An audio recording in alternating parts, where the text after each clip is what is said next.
आज के स्मैकडाउन के शो की शुरुआत टैग टीम्स के बीच गॉन्टलेट मैच से हुई, जिसमें पहले हमें Sheamus Holland versus street profits के बीच मैच दिखाई दिया। अच्छी शुरुआत हुई इस मैच की। शेमस और हॉलैंड काफ़ी अग्रेसिव दिखाई दिए। उन्होंने स्ट्रीट प्रॉफिट्स को बाहर करा। अब आए ओसी, उन्होंने आके ब्रॉलिंग ब्रूट्स पे कंट्रोल बनाया और उन्हें आइसोलेट करके मार दी, लेकिन ब्रॉलिंग ब्रूट्स ने ओसी को भी बाहर कर दिया। अब आए एलडब्ल्यूओ, उनको ब्रॉलिंग ब्रूट्स ने बहुत जल्दी बाहर करा और उसके बाद एंटर हुए हिट रो। इनके तो आते ही शेमस ने ब्रॉक किक दे के पिन करा और मैच जीत के बाहर कर दिया। अब समझ नहीं आया कि इनकी एंट्री हुई क्यों थी। अब आई प्रीति तितलियां। ब्रॉलिंग ब्रूट्स काफ़ी डोमिनेट कर रहे थे और काफ़ी इंप्रेस करा इस मैच में ब्रॉलिंग ब्रूट्स ने सभी टैग टीम्स के खिलाफ, और तितलियों के पंख फुर उड़ाना शुरू कर दिए। वहीं कल की आई टैग टीम प्रीति तितलियों ने ब्रॉलिंग ब्रूट्स को इस मैच से बाहर कर दिया और फाइनली मैच जीत लिया। आपको बता दूं, उनको मैच मिल चुका है केविन ओवेंस सैमी ज़ेन के against undisputed tag team title के लिए। अब मैच के बाद प्रीति तितलियां बड़ा जोर का भैंसक जश्न मना रहे थे। बहुत देर हो गई जश्न मनाते तभी केविन ओवेंस और सैमी ज़ेन आते हैं। वो आके बोलते हैं कि भाई रिंग खाली करो, बहुत लंबे टाइम तक तुमने जश्न मना लिया, ऐसा भी तुमने टाइटल नहीं जीत लिया है जो तुम इतने लंबे टाइम से जश्न मना रहे हो। प्रीति तितलियां बोलती हैं कि चिंता मत करो, हम जब टाइटल जीतेंगे ना तो इससे भी लंबा जश्न मनाएंगे। केविन ओवेंस कहते हैं कि मेरा मन कर रहा है मैं रिंग की तरफ दौड़ूं और इनके फेस पे जाके एक पंच जड़ दूं। सैमी ज़ेन कहते हैं मैं एग्री हूं। तभी ये टैग टीम चैंपियंस रिंग की ओर बढ़ते हैं और ये प्रीति तितलियां पीछे हट जाती हैं। हमें इयो स्काई वर्सेस जेलिना वेगा के बीच मैच दिखा। रिंग साइड बैले भी थी। इयो स्काई ने बढ़िया शुरुआत करी और वेगा को डाउन करा। अब इयो ने चॉक होल्ड लगाया और वेगा को पिन करा। उधर बैले ने रेफरी को अपनी साइड उलझा लिया और फिर वेगा ने इयो स्काई को रोल करा और मैच जीत लिया। हार के बाद इयो स्काई बैले से नाराज नजर आई। डैमेज कंट्रोल को काफी डैमेज हो रहा है। अब बैक स्टेज हमें एडम पियर्स के पास बियांका ब्लेयर दिखाई दी। बियांका ब्लेयर एडम से कहती है कि तुमने तो कहा था तुम सब ठीक कर दोगे, तो कहाँ हो? एडम कहते हैं हाँ मैंने कहा था, बट आज कोई जवाब नहीं दे पाऊंगा। तो बियांका कहती है कि तुम मुझे कह रहे हो कि मैं चुप बैठी रहूं, मुझे रीमैच चाहिए सही तरीके से। अब तुम करो ना करो अपने तरीके से, लेकिन मैं अब अपने तरीके से करूंगी, अपना रीमैच मैं खुद लूंगी। अब भाई हमें Grayson Waller effect, Grayson Waller का टॉक शो दिखाई दिया। वो बोलते हैं जब ऐसा लग रहा था कि ग्रेसन इफेक्ट इससे बड़ा नहीं हो सकता, तभी मेरी अगली गेस्ट आई जो कि इस इंडस्ट्री की सबसे बड़ी सुपरस्टार हैं। तो चलिए स्वागत करिए 14 time world champion Charlotte Flair का। अब जैसे ही वो आके रिंग में बैठती हैं तो बोलता है वाह वाह, सच कहूँ तो तुम यहाँ पे शो पे आई हो। हे, तुम लोगों को आइडिया नहीं है कि मैं कैसा महसूस कर रहा हूँ। सीधे बिजनेस पर आते हैं। 2 हफ्ते बाद तुम आस्का से लंदन में लड़ोगी टाइटल के लिए। मैच बड़ा होने वाला है जिसने सब कुछ बदल दिया है। जैसे कि तुमने आस्का की अनडिफीटेड स्ट्रीक खत्म करी थी, बट ये वो आस्का नहीं है। क्या तुम बनोगी 15 टाइम चैंपियन? शार्लेट फ्लेयर कहती हैं 15 टाइम 16 टाइम नंबर की कोई बात नहीं कर रहे हैं, मैं आस्का को सही तरीके से जानती हूँ। अब क्राउड ग्रेसन वॉलर को बहुत ज्यादा बू कर रहा था, तो ग्रेसन वॉलर कहते हैं जब मैं कुछ भी बोलूंगा तो तुम वो कर सकते हो। तभी यहाँ बियांका ब्लेयर की एंट्री हो जाती है। वो बोलती हैं शार्लेट मैं तुम्हारी इज्जत करती हूँ, तुम्हारे अचीवमेंट, तुम्हारी बातें करते करते मैं अपना टाइटल हार गई, मुझे रीमैच मिलना चाहिए था और तुम आ गई। मुझे बताओ क्या मेरा दिमाग घूम रहा है? प्लीज बताओ मुझे। शार्लेट फ्लेयर कहती है हेलो एएसटी, मैं यहाँ पे आई, मैंने मांगा और मुझे मिल गया टाइटल शॉट। मैं यहाँ के नियम नहीं बनाती हूँ, इसलिए मैं माफी नहीं मांगूंगी। लाइन भी मैं ही बनाती हूँ। मैं रेसलमेनिया में रिहा रिप्ले से हारी, तो हम दोनों को रीमैच मिलना चाहिए। बियांका कहती है मैं रीमैच सही तरीके से लेने की कोशिश कर रही हूँ। मैं यहाँ रही 3 महीने गायब नहीं थी, मैं यहीं थी। शार्लेट फ्लेयर कहती हैं कि तुम्हें लगता है कि मैं यहाँ से भाग के चली गई थी? सुनो, मैं यहाँ से भागी नहीं थी, मैं चली गई थी। सबको पता है मैंने अच्छे खासे सुपरस्टार को हराया है, हारी भी हूँ।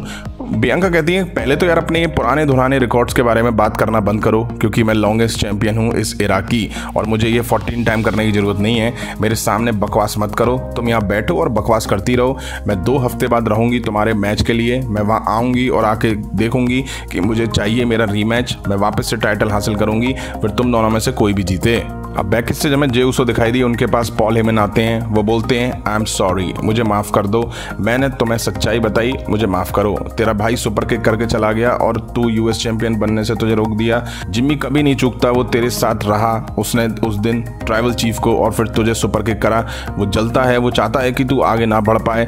जे उसो तुम ये डिजर्व नहीं करते हो, इसलिए जे उसो मैं माफ़ी मांगता हूँ। अब जे उसो कहते हैं मैं भी माफ़ी मांगता हूँ, मैं भी माफ़ी मांगता हूँ कि अगर मैं ब्लड लाइन में आ जाऊँ तो तुम बाहर हो जाओगे, सॉरी। हमें AJ Styles Michin versus Karrion Kross Scarlett के बीच मिक्स टैग टीम मैच दिखा। बेल बजते ही एजे स्टाइल ने कैरिन क्रॉस पे अपना कॉम्बो लगा डाला। अब टैग मशीन पर आया और उन्होंने कैरिन क्रॉस को मूव देकर रिंग के बाहर करा।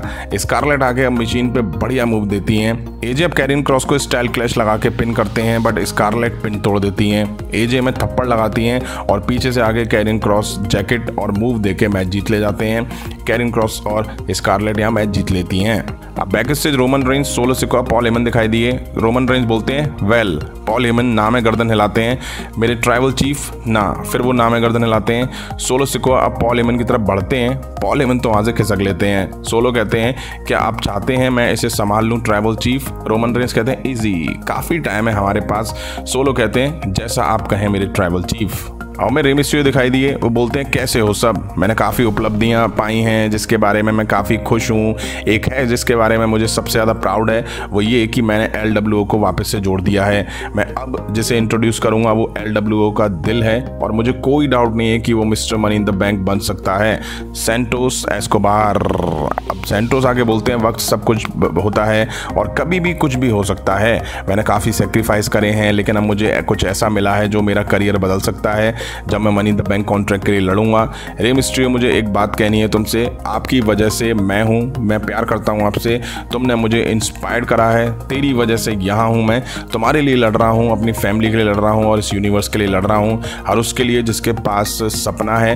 तभी यहाँ LA नाइट की एंट्री होती है। वो आके रे मिस्टीरियो के आगे हाथ बढ़ाते हैं और जैसे ही हाथ बढ़ाते हैं वो धक्का देकर रे मिस्टीरियो गिरा देते हैं। तभी सैंटोस LA पे अटैक कर देते हैं और रोप पे डालते हैं। जैसे ही रे मिस्टीरियो 619 के लिए जाते हैं LA नाइट रिंग से खिसक जाते हैं। हमें Santos Escobar versus LA night के बीच मैच दिखा। ब्रेक से लौटे तो LA नाइट ने कंट्रोल बनाया हुआ था सैंटोस एस्कोबार पे। अब सैंटोस फाइनली पलटवार करते हैं और LA नाइट की कमर की लचक निकाल देते हैं। बढ़िया मैच देखा दोनों सुपरस्टार के बीच में। LA ने रोल करा और रोप का सपोर्ट लिया, बट सैंटोस ने किकआउट करा, रिवर्स करा और मैच जीत लिया। और मैच के बाद LA ने सैंटोस पे फिर से अटैक करा। तभी रे मिस्टीरियो की एंट्री हुई और LA नाइट वहां से खिसक लिए।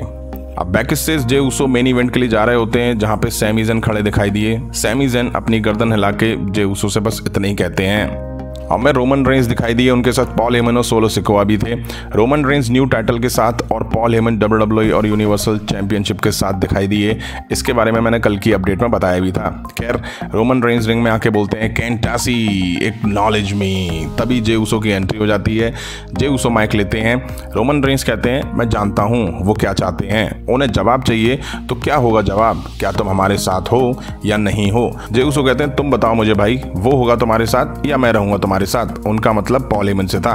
रोमन रेंज कहते हैं ठीक है सुनो, जब ट्राइबल चीफ बनोगे तुम किसी को भी चुन सकते हो, बट ये मेरा वाइजमैन है, ये ब्लड लाइन का वाइजमैन नहीं है, ना ही ये जे उसो का वाइजमैन है, ना ही ये जिम्मी का, ना ही सोलो का वाइजमैन है, ये मेरा वाइजमैन है। तुम समझ नहीं रहे हो, ये मुझे यहाँ तक लेके आया है, तुम्हारा काम है हमें ऊपर रखना। हम तुम्हें 3 साल से तैयार कर रहे हैं, 3 साल कड़ी मेहनत। तुम्हें क्या लगता है मैंने तुम्हें right hand man main event Uso क्यों बनाया? क्योंकि तुम बन सकते हो, पर अभी नहीं। प्रॉब्लम वाइजमैन नहीं है, प्रॉब्लम तुम्हारा भाई है। रोमन कहते हैं मैं जानता हूँ, पूरी जिंदगी रहा हूँ, अटूट रिश्ता है हमारा, तुझे मैं समझाना चाहता हूँ। तभी जिम्मी उसो आ जाते हैं।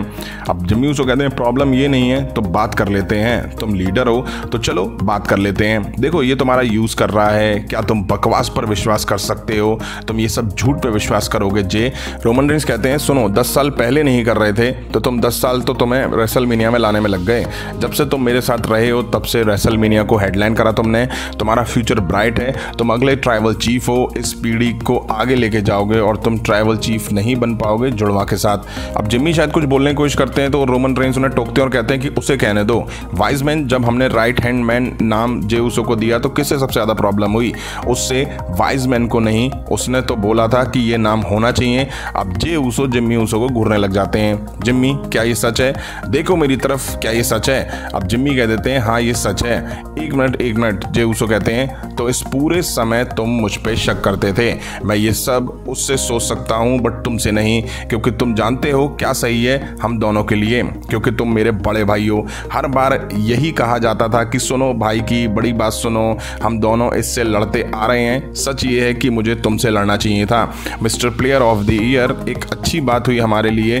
तुम्हें चोट लगी, मैं आगे गया, मैंने मेन इवेंट करा, रेसलमेनिया को हेडलाइन करा। मैं हूँ right hand man main event Jey Uso. केवल इसके कारण यानी कि रोमन रेंस के कारण जे ऊसो कहते हैं समझ लो तुम हो चुके हो ब्लड लाइन से बाहर और मैं भी बाहर आ चुका हूं। तभी जे ऊसो रोमन रेंस में सुपर किक जड़ देते हैं। सोलो सिको आगे अटैक करने के लिए बढ़ते हैं, जिम्मी ऊसो उनमें सुपर किक दे देते हैं और इनके बाहर कर देते हैं। घूस बम्प यहाँ आ जाते हैं, वैसा क्राउड बोरा जाता है। रोमन रेंस को हिला डाला इन्होंने अपनी सुपर किक से। अब रोमन रेंस जैसे ही खड़े होते हैं तभी Usos double super kick Roman Reigns में जड़ देते हैं।